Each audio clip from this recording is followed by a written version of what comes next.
Bismillahirrahmanirrahim. Assalamualaikum warahmatullahi wabarakatuh. Alhamdulillahirrabbilalamin. Wassalatu wassalamu ala sayyidil mursalin nabiyyina wa habibina Muhammadin wa ala alihi wa sahbihi ajma'in wa man istanna bi sunnatihi wa tabi'a hudahu ila yaumiddin, amma ba'd. Jamaah rekin yang berbahagia dan dirahmati Allah Subhanahu wa taala, alhamdulillah kita masih diberi kenikmatan yang tidak terhingga oleh Allah Subhanahu wa taala di tengah keterbatasan ruang gerak kita. Tentu sementara insyaallah di masa wabah Covid-19 ini kita masih bisa bermajlis, kita bisa berthalabul ilmi, dan ini adalah salah satu nikmat yang patut kita syukuri dari sekian banyak nikmat yang dilimpahkan kepada kita oleh Allah Subhanahu wa taala. Semoga dengan rasa syukur kita Allah menambahkan nikmatnya kepada kita, termasuk mengangkat dengan segera wabah ini agar kita semua, keluarga kita, saudara-saudara kita, muslimin muslimat dimanapun berada termasuk di seluruh dunia, bisa beraktivitas kembali dengan normal dan tentu bisa berbuat amal kebaikan lebih banyak lagi. Salawat dan salam kita sanjungkan kepada junjungan kita semua, teladan hidup kita, baginda Nabi Muhammad SAW, juga kepada segenap keluarga, sahabat, dan seluruh pengikut beliau.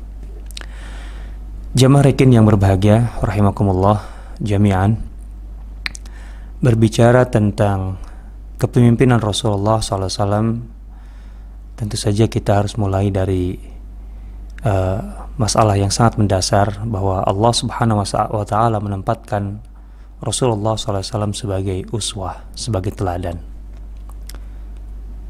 Dengan jelas Allah menyatakan dalam Al-Quran, laqad kana lakum fi rasulillahi uswatun hasanah, dalam surah Al-Ahzab. Sesungguhnya ada keteladanan yang baik pada diri Rasulullah SAW bagi kalian semua. Pada diri Rasulullah SAW ada keteladanan yang baik bagi kalian semua. Ketika Rasulullah SAW ditempatkan sebagai teladan, maka artinya Rasulullah SAW harus menjadi model bagi umat ini. Maka otomatis Rasulullah SAW selalu berada di depan dalam segala hal, dalam posisi beliau sebagai, mulai dari kepala rumah tangga, sebagai pemimpin masyarakat, sebagai pemimpin pemerintahan, atau kalau dalam bahasa kita sebagai penguasa, sebagai komandan pasukan, dan semua lini kehidupan. Artinya kepemimpinan Rasulullah SAW tidak bisa kita batasi pada satu sektor tertentu, tapi dalam seluruh bidang kehidupan beliau adalah pemimpin, beliau adalah model. Maka kita akan dapatkan kepemimpinan beliau dalam segala hal. Sisi lain yang harus kita fahami dari ayat ini, bahwa ketika Rasulullah SAW diposisikan sebagai teladan dan otomatis beliau menjadi pemimpin, maka tindak tanduk Rasulullah SAW pada dasarnya bisa ditiru. Tidak mungkin Rasulullah SAW diposisikan sebagai teladan tapi kemudian tidak bisa ditiru.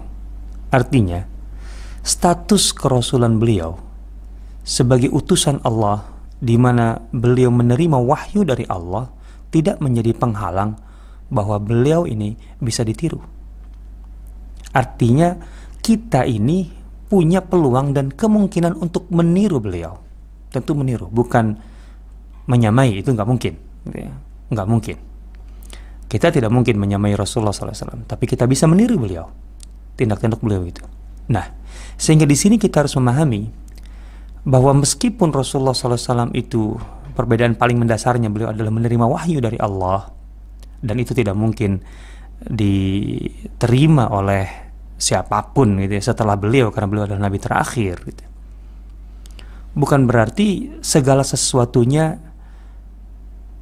Rasulullah SAW itu selalu diatur, selalu diarahkan gitu, dari awal oleh Allah Subhanahu wa Ta'ala, sehingga dengan demikian kita punya alasan untuk tidak bisa mengikuti beliau, karena kita tidak diarahkan oleh Allah, kita tidak diatur langsung oleh Allah Subhanahu wa Ta'ala, tidak dibimbing langsung oleh wahyu. Nah, maka kita harus paham bahwa wahyu itu pada dasarnya adalah kerangka, adalah arahan gitu, kepada Rasulullah SAW yang sifatnya tidak selalu terkait dengan masalah-masalah teknis dan detail. Bahkan dalam hal ini jarang sekali. Wahyu itu memberikan konsep gitu. Tapi dalam masalah-masalah teknisnya lebih sering Rasulullah SAW merancang, bahkan kemudian sampai mengeksekusi itu dengan pandangan-pandangan pribadi beliau, pilihan-pilihan pribadi beliau sebagai manusia biasa. Dan itu kita akan dapatkan dalam banyak sekali kesempatan dan peristiwa. Nah, disinilah maka keputusan-keputusan Rasulullah SAW, cara beliau untuk merancang sesuatu, merencanakan sesuatu, mengeksekusi, itu semua adalah bagian dari uswah, keteladanan yang harus kita ambil. Jadi Rasulullah SAW sebagai teladan, sebagai contoh kita, sebagai imam kita, sebagai pemimpin kita, itu bukan hanya dalam masalah-masalah ritual, tapi dalam semua aspek kehidupan ini, gitu ya. Bahkan kalau kita baca konteks ayat beruswah kepada Rasul dalam surah Al-Ahzab, itu terkait dengan strategi beliau dalam mengatasi tantangan Ahzab atau sekutu, yaitu kelompok-kelompok yang beraliansi, bersekutu, baik itu dari Mekah, kemudian dari Najd, kemudian bahkan Yahudi gitu, untuk menggempur, untuk menghancurkan Madinah. Tidak mudah bagi Rasulullah menyelesaikan itu. Belum lagi kalau kita hitung tantangan Rasulullah SAW di dalam begitu berat. Adanya kelompok munafik di dalam tubuh umat Islam, adanya orang Yahudi yang masih tinggal di Madinah, Bani Quraidah, dan kemudian tentu segala keterbatasan kaum muslimin di masa itu, musim dingin, paceklik dan seterusnya. Bagaimana bisa keluar dari pengepungan sekitar 1 bulan? Maka yang beliau lakukan itu kan bukan sekedar berdoa gitu ya, bukan sekedar memperbanyak sholat, tapi merancang strategi, kemudian mengatur, mengorganisir, kemudian bisa membatasi ruang gerak orang-orang munafik, kemudian memecah belah sekutu atau aliansi itu. Ini bergabung nanti dengan utusan Allah secara langsung untuk mengobrak-abrik pasukan Ahzab ini berupa angin, badai gitu, yang sangat dingin dan seterusnya. Nah, dalam konteks inilah kita membaca laqad kana lakum fi Rasulillahi uswatun hasanah. Ayat itu di situ. Nah, jadi keteladanan Rasulullah SAW bahwa beliau kemudian menunjukkan kapasitas kepemimpinannya, pada dasarnya bisa kita tiru. Nah, sehingga dengan bertaasi, beruswah, meneladani Rasulullah SAW, kita bisa memastikan diri bahwa kita berada dalam kerangka atau dalam rel track yang benar dan tepat dalam kehidupan ini. Nah, ini asas yang menurut saya sangat-sangat penting sekali yang harus kita pahami sebagai Muslim. Bagaimana menempatkan kepemimpinan Rasulullah SAW sebagai teladan kita dalam segala bidang kehidupan. Nah, asas lain dalam kepemimpinan Rasulullah SAW adalah bahwa beliau menggabungkan antara as-siqah billah, kepasrahan dan kepercayaan yang utuh, yang penuh kepada Allah Subhanahu wa Ta'ala, bahwa Allah menentukan segalanya. Itu satu sisi. Seorang mukmin, iman seorang mukmin harus menguatkan kita bahwa segala sesuatu dalam kehidupan ini tidak akan luput dari kuasa Allah, dari ilmu Allah, dari ketetapan Allah. Inna kulla syai'in khalaqnahu biqadar. Kan selain Allah itu adalah makhluknya, apapun bentuknya, yang fisik dan fisik. Artinya segala persoalan kehidupan ini adalah ciptaan Allah Subhanahu wa Ta'ala. Semuanya Allah yang menakdirkan, Allah yang menetapkan, Allah yang memberikan batasan, Allah yang memberikan aturan. Semuanya tidak akan luput dari itu. Nah, tapi dengan thiqah kepada Allah, rasa percaya sepenuhnya kepada Allah, bahwa Allah adalah segalanya, menentukan segalanya. Bukan kemudian kita berpikir bahwa kita kalau begitu berpangku tangan, toh semua ditentukan Allah. Enggak. Karena Allah kemudian menetapkan aturannya untuk kita sebagai manusia, bahwa manusia diberikan pilihan-pilihan oleh Allah, gitu ya. Dimana di situ kita harus berbuat, ya, memilih itu otomatis kan dengan konsekuensinya, resikonya. Kita harus bekerja, berbuat, atau bahasa kita umumnya berikhtiar, gitu ya. Itu bahasa kita, berikhtiar itu. Allah alam seperti apa proses penyerapan itu, bahwa upaya manusia itu disebut ikhtiar. Tapi memang itu pilihan, ikhtiar itu pilihan. Allah memberikan kita pilihan hidup, gitu ya. Artinya kita tidak bisa beralasan bahwa karena semuanya sudah diatur oleh Allah, diurus oleh Allah, gitu, kita tinggal menerima dan menjalani. Enggak. Itu sisi akidah yang tidak benar, yang dikritik oleh Ahlussunnah wal Jamaah, gitu. Bahwa kita tidak boleh jabri, tidak boleh fatalistik, gitu ya, dengan alasan bahwa segalanya ditentukan oleh Allah Subhanahu wa taala. Kita memang mukallaf di sini. Kita beda dengan makhluk yang lain, gitu. Kita mukallaf, gitu. Kalau alam semesta sifatnya pada dasarnya jabri, Allah mengatur dan kemudian semua mengikuti apa adanya begitu saja, tidak ada pilihan. Matahari nggak pernah diberi pilihan oleh Allah Subhanahu wa taala untuk terbit dari selatan atau utara, nggak pernah. Selalu begitu. Allah Subhanahu wa taala mengaturnya sudah. Engkau terbit dari timur, tenggelam di barat, kan begitu udah. Kan nggak pernah iseng gitu. Matahari dari selatan, dari utara. Tapi manusia ketika disuruh untuk ayo aqimus shalah, dirikan salat. Kan ada yang salat, ada yang enggak, kan gitu. Dipanggil salat bukan memenuhi panggilan salat, artinya ke masjid atau mengerjakan salat, malah ke mall. Kan manusia begitu. Nah itu dia. Karena kita diberi pilihan itu. Cuman pilihan itu adalah ujian dari Allah Subhanahu wa ta'ala. Liyabluwakum ayyukum ahsanu amala. Untuk apa? Karena Allah akan membalas, memberikan imbalan atas pilihan kita. Kan itu. Itu yang berbeda. Allah menyediakan surga untuk tempat kelangsungan hidup manusia setelah alam dunia ke alam akhirat. Beda dengan matahari, kan nggak ada surganya untuk matahari karena dia tidak memiliki pilihan, gitu. Nah, dari sini kita paham bahwa Rasulullah SAW begitu kuat rasa sikahnya kepada Allah Subhanahu Wa Taala, dan kita bisa lihat dalam semua keputusan-keputusan Rasulullah, yakin betul. Nah, keyakinan ini digabung dengan apa? Kecerdasan beliau. Kecerdasan beliau.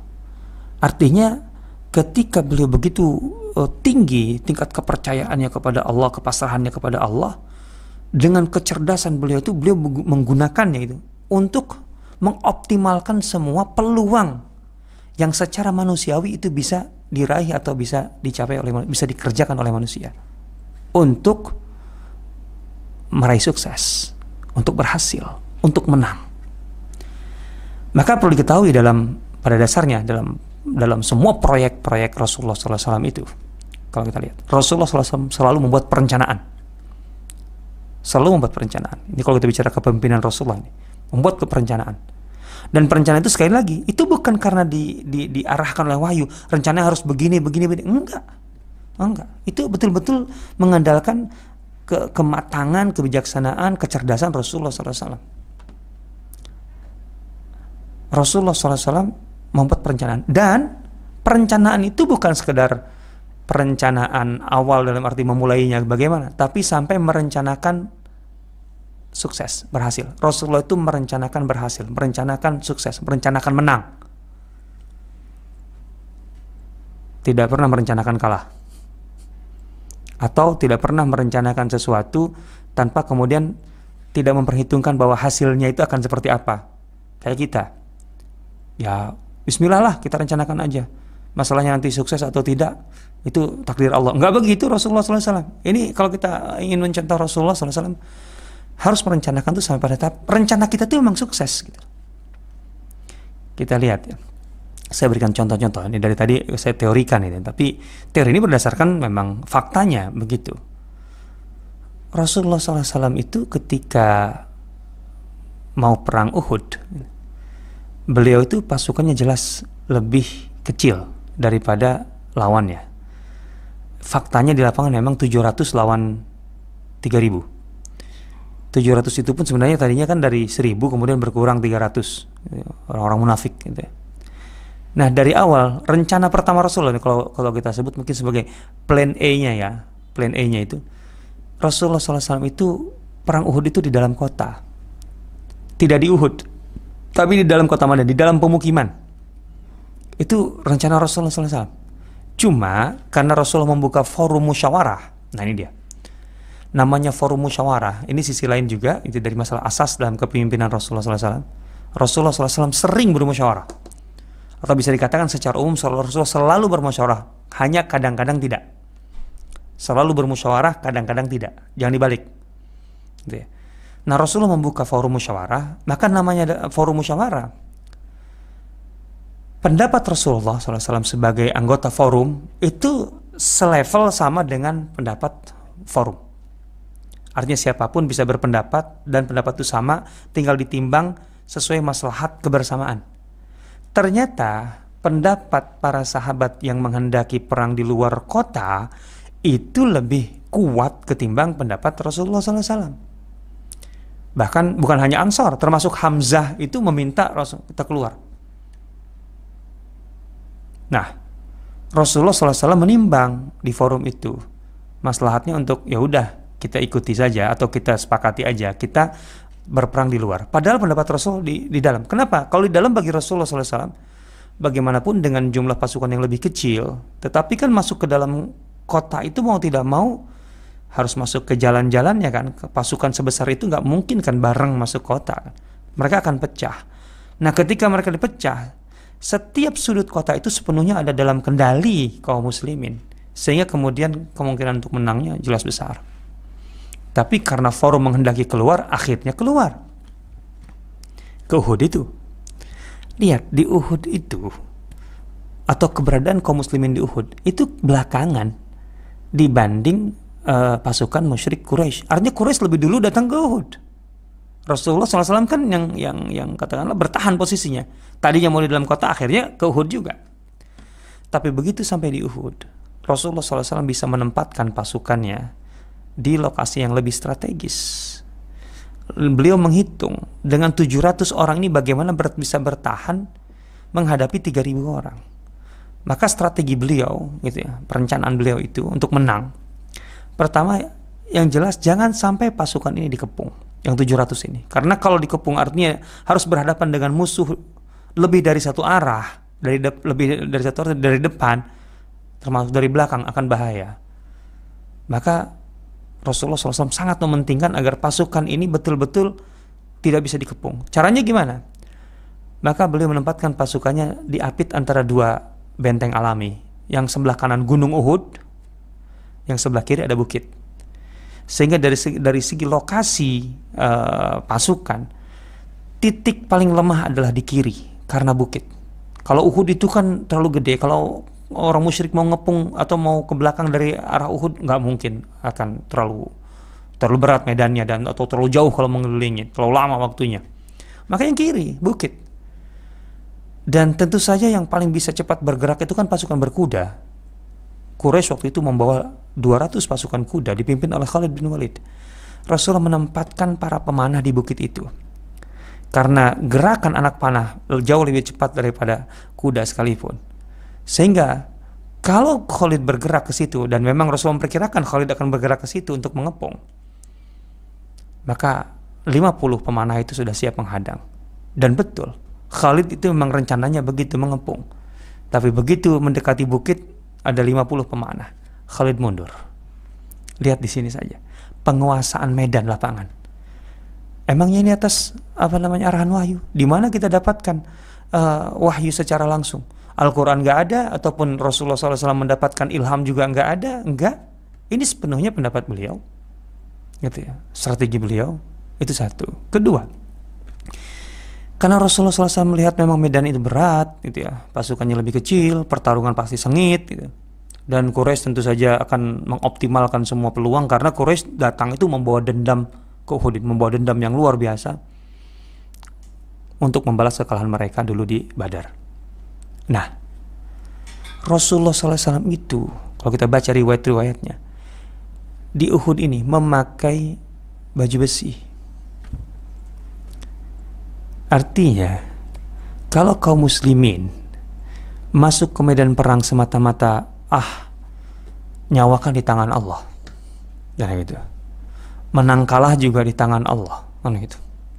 Terus apalagi kita terluka atau tidak juga karena Allah. Iya, siapa yang tidak yakin sebagai mukmin bahwa segala sesuatu Allah menentukan? Tapi apa pilihan kita ketika berhadapan seperti itu? Rasulullah SAW memilih pakai baju besi. Memilih pakai baju besi itu berkata memilih otomatis itu rencana menang, bukan rencana kalah. Karena kalau rencana kalah kan gampang. Masuk ke medan perang bawa pedang kayu kan secara logika kan itu kalah. Tapi Rasulullah enggak. Nah, bayangkan Rasulullah memakai baju besi ke medan perang itu. Itu artinya kan bukan cari mati, tapi cari hidup kan. Kaum muslimin tidak takut mati. Para mujahid itu nggak pernah takut mati, tapi mereka memakai baju perang. Dan Rasul mengembangkan terus baju perang itu sebagai bagian dari ikhtiar tadi, gitu ya. Dan yang menarik lagi di Uhud, Rasulullah SAW memakai baju perang 2 lapis dira'ain. Itu dalam riwayat Zubair bin Awam atau Talha bin Ubaidillah itu jelas disebutkan. Rasulullah memakai 2 lapis baju besi. Coba 2 lapis, itu artinya apa? Rasulullah SAW merencanakan menang kok, bukan merencanakan kalah. Seorang pemimpin itu harus merencanakan sukses, gitulah. Nah, begitu juga di Badar. Rasulullah SAW itu kan bermusyawarah dengan para sahabat. Kalau musyawarah itu artinya tidak ada wahyu. Karena kalau ada wahyu, udah semua nggak perlu musyawarah, nggak boleh musyawarah, nama juga wahyu, gitu ya. Langsung dilaksanakan sebagai wahyu, gitu ya. Tapi karena tidak ada wahyu, maka Rasulullah musyawarah sebelum Badar. Tuh lihat, itu satu hal. Yang kedua, ketika Rasulullah sampai di medan tempur Badar itu, dan Badar itu dekat dengan kebun, Rasulullah SAW tadinya mau berkemah di bagian belakang kebun. Seorang sahabat bertanya Ansar, "Ya Rasulullah, apakah lokasi ini yang kau pilih untuk berkemah di belakang kebun ini? Itu wahyu dari Allah, ketetapan Allah, sehingga kami tinggal mengikuti, tentu sepenuhnya karena itu dari Allah. Atau ini pendapatmu pribadi? Kalau pendapatmu, kami tentu saja sangat mengapresiasi, sangat menghormati pendapatmu. Tapi kalau boleh, aku berpendapat, aku akan sampaikan pendapat. Ini adab misalnya. Apa kata Rasulullah? Ini pendapatku semata. Apa pendapatmu? Lihat, Rasulullah sebagai pemimpin besar yang karismatik, beliau memberi peluang kepada seorang sahabat Ansar untuk memberikan masukan. Kata sahabat ini, "Ya Rasulullah, laisa hahuna al-manzil." Tidak di sini kita membangun kemah, berkemah. Bukan di bagian belakang. Di mana? Di depan sana ya Rasulullah. Kenapa? Alasannya? Ya Rasulullah, di kebun ini banyak sumur. Artinya ya kebun, sumber air. Ketika perang terjadi, sumur menjadi andalan satu-satunya untuk minum. Kita kuasai semua sumber air ini. Kita tutup sumur-sumur yang ada. Kita sisakan satu, dan itu semuanya sepenuhnya dalam kendali kita. Biar kalau mereka mau apa-apa, mau tidak mau mendekat ke situ, dan kita habisi. Rasulullah benar. Kalau kita ke depan, lihat ini Rasulullah SAW. Artinya Rasulullah SAW ketika menerima pendapat sahabat dengan alasannya itu kan terkait dengan apa? Strategi pemenangan. Strategi pemenangan. Jadi gabungan antara as-siqatu billah, rasa percaya yang sepenuhnya kepada takdir Allah, dan pasrah kepada Allah, itu tidak bertentangan dengan optimalisasi potensi manusiawi itu, atau potensi ikhtiar itu. Harus optimal, dan itu dengan kecerdasan yang sangat luar biasa. Dan Rasulullah merencanakan untuk menang, merencanakan untuk sukses, gitu ya. Jadi di sini harus kita fahami keteladanan Rasulullah dalam memimpin itu seperti ini. Nah, Satu poin yang ingin saya sampaikan bahwa Rasulullah SAW yang terkait tadi itu selalu bermusyawarah.